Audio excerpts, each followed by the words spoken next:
శ్రీ గురుభ్యో నమః. హరి ఓం. అందరికీ నమస్కారం.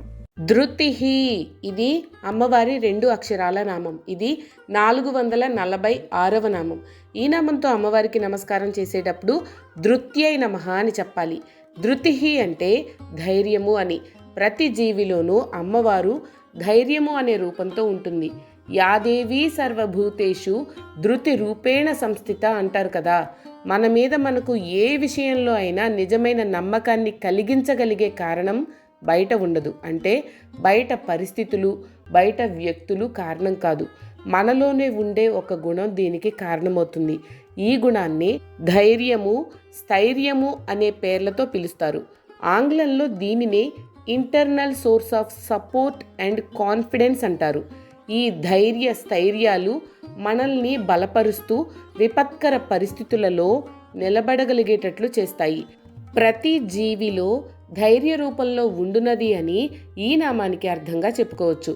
శ్రీమాత్రే నమః. శాంతిః ఇది అమ్మవారి 2 అక్షరాల నామం. ఇది 447వ నామం. ఈ నామంతో అమ్మవారికి నమస్కారం చేసేటప్పుడు శాంత్యై నమః అని చెప్పాలి. శాంతిః అంటే తొట్టుపాటు లేని నిలకడతనము కలది అని అర్థం. జయాపజయాలు, సంయోగ వియోగాలు, సుఖదుఖాలు, కష్టసుఖాలు, లాభ నష్టాలు, కలిమి లేములు, ఇటువంటి ద్వంద్వాల స్పర్శ చేత ఉద్వేగము, దైన్యము వంటి ఏ విధమైన మార్పు కానీ ఉండని స్థితిలోని అనుభూతిని శాంతి అంటారు. ఈ శాంతినే శమము అంటారు. దీనిని శం అనే అక్షరంతో సూచిస్తారు. శర్మ అంటే శం కలిగినవాడు అని అర్థం. అంటే శాంతి కలిగినవారు లేదా నిత్యము శాంతంగా ఉండువారు అని అర్థం. బ్రాహ్మణుడు కావాలి అంటే ఈ శం ఒక కీలక లక్షణమై ఉండాలి. అందుకే సంధ్యావందనంలో బ్రాహ్మణులు గోత్ర ప్రవరలు చెప్పుకునేటప్పుడు నామధేయం తర్వాత శర్మ అని చెప్పుకోవాలి అంటారు. అమ్మవారు సర్వజీవులలోనూ శాంతి రూపంలో ఉంటుంది. యాదేవీ సర్వభూతేషు శాంతి రూపేణ సంస్థిత అంటారు. ప్రశాంతంగా మనస్సు ఉన్నవారే సరి అయిన నిర్ణయాలు తీసుకోగలరు. ఉద్వేగ స్థితిలో ఉన్నవాళ్ళు పొరపాట్లు చేయడానికి అవకాశం ఉంటుంది. శాంతిని కోరేవారు ఈ నామాన్ని శాంత్యై నమః అని జపించాలి. శాంతి స్వరూపిణి అని ఈ నామానికి అర్థంగా చెప్పుకోవచ్చు. శ్రీమాత్రే నమః. స్వస్తిమతి ఇది అమ్మవారి 4 అక్షరాల నామం. ఇది 448వ నామం. ఈ నామంతో అమ్మవారికి నమస్కారం చేసేటప్పుడు స్వస్తిమత్యై నమః అని చెప్పాలి. స్వస్తి అంటే మంచిగా లేదా ఉండవలసిన విధానంలో ఉండు అని. మతి అంటే మనోలక్షణం కలది అని. స్వస్తి, స్వధ, నమః, స్వాహ ఇవి కొన్ని ప్రత్యేక సందర్భాలలో ఉపయోగించాల్సిన పదాలు. మానవులకు కావలసింది సంక్షేమం. దీన్నే స్వస్తి అంటారు. అందుకే తైత్తిరీయంలో స్వస్తిర్మానుషేభ్యః అన్నారు. అందుకే భారతీయులు, శ్రోతీయులు ముందుగా స్వస్తి పదంతోనే శుభలేఖ రాయడం ప్రారంభిస్తారు. భారతీయులు అంటే వెలుగును, సంక్షేమాన్ని, జ్ఞానాన్ని కోరేవారు అని అర్థం. పితృదేవతలకు సంబంధించిన పదం స్వధ. తన్ను తాను ధరించుకొనుట అనే అర్థంలో పిండోత్పత్తి, విత్తనం మొలకెత్తడం మొదలైన ప్రక్రియలన్నీ పితృదేవతల సంబంధమైనవే అవుతాయి. మానవులకు స్వస్తి అయితే పితృదేవులకు స్వధా చెప్పాలి. అందుకే తైత్తిరీయంలో స్వధా పితృభ్యో అని అన్నారు. దేవతలకు సంబంధించిన పదం నమః. నా మమ ఇతి నమః అంటే తమ కోసం కాకుండా పనులు చేసేవాళ్ళని దేవతలు అంటారు. వీళ్ళని ఉద్దేశించి అభివందనం చేస్తున్నప్పుడు నమః అని చెప్పాలి. అందుకే తైత్తిరీయంలో నమో దేవేభ్యః అని అన్నారు. అగ్నిలో హోమద్రవ్యాన్ని సమర్పిస్తున్నప్పుడు అగ్నిదేవుని ఉద్దేశించి చెప్పే స్వాగత వచనం స్వాహ. స్వాహ అంటే సరి అయిన దారి అని అర్థం. తన దగ్గరకు వస్తువు వస్తే ఆ వస్తువు తానైపోతాడు అగ్ని. ఇలా ఎవ్వరూ అవ్వలేరు. ఎవ్వరూ ఇలా తమలో కలుపుకోలేరు.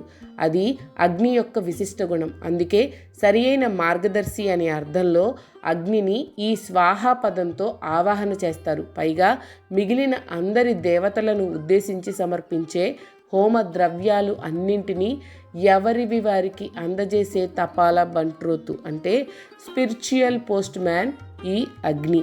సంక్షేమ స్థితిని మనోలక్షణంగా కలది అని ఈ నామానికి అర్థంగా చెప్పుకోవచ్చు. శ్రీమాత్రే నమః. కాంతిహి ఇది అమ్మవారి 2 అక్షరాల నామం. ఇది 449వ నామం. ఈ నామంతో అమ్మవారికి నమస్కారం చేసేటప్పుడు కాంత్యే నమః అని చెప్పాలి. కాంతిహి అంటే కోర తగినది అని అర్థం. ప్రపంచంలో కోరదగింది ఒక్కటే, అదే వెలుగు. అందుకే కాంతికి వెలుగు అనే అర్థం తర్వాత వచ్చింది. వెలుగు అనే అర్థాన్ని అనుసరించి ఈ పదానికి తేజస్సు, ప్రకాశము అనే అర్థాలు కూడా వచ్చాయి. ప్రతి జీవిలోనూ కాంతి రూపంలో ఉంటుంది అమ్మవారు. యాదేవి సర్వభూతేషు కాంతి రూపేణ సంస్థిత అని అంటారు. ప్రతి జీవి అందలి జీవకళనే తేజస్సు లేదా కాంతి అని కూడా అంటారు. ఈ కాంతి జీవలక్షణాన్ని కూడా సూచిస్తుంది. శవానికి ఈ కాంతి ఉండదు. కోర తగినది, కాంతి స్వరూపిణి అని ఈ నామానికి అర్థాలు చెప్పుకోవచ్చు. శ్రీమాత్రే నమః. నందిని ఇది అమ్మవారి 3 అక్షరాల నామం. ఈ నామంతో అమ్మవారికి నమస్కారం చేసేటప్పుడు నందిన్యై నమః అని చెప్పాలి. ఇది 450వ నామం. నందిని ఆనందిని అంటే ఆనందమును అనుభవించినది. ఈ నామాన్ని సరైన పద్ధతిలో రాయాలి అంటే నందిని అని రాయాలి. నకారం క్రింద దకారం వచ్చిన సంయుక్తాక్షరం ద, నా కింద దావత్ అనమాట. ఇది ఆనంద సూచకమవుతుంది. సృష్టి యొక్క సమత్వ సమతౌల్యాలను, సౌష్ఠవ సౌందర్యాలను చూసి ఆనందించేవాడు ఏ పనిలో అయినా ఆనందాన్ని చూసి ఆ పనిని ఆనందంగా చేయగలడు.